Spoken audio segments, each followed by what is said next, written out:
આ છે ગેડ પર્વત. ગેડ પર્વત માટેના ભાગે તળિયે સમુદ્રના તળિયે જળાશયના તળિયે એકત્ર થયેલા નિક્ષેપણમાં બંને બાજુ દબાણ થતાં આ ગેડ પર્વત બને છે.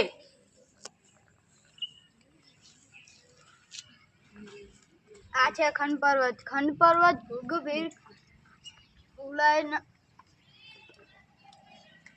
ખંડ પર્વત ભૂગર્ભિક બળોની લીધે દબાણમાં બેસી જાય છે તો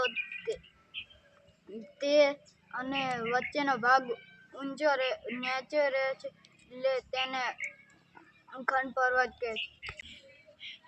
આ અવશિષ્ટ પર્વત છે. ઘસાનારા કુદરતી બળો સામે ટકી રહેતા શેષ ભાગોમાંથી અવશિષ્ટ પર્વત બને છે. આ જ્વાળામુખી પર્વત છે. જ્વાળામુખી ફાટતા પ્રસ્ફોટનથી બહાર ફેંકાતા પદાર્થો શંકુ આકારે જમા થતાં તે જ્વાળામુખી પર્વત બને છે. બેરનનો ભારત અને પાવાગઢ ગિરનાર અને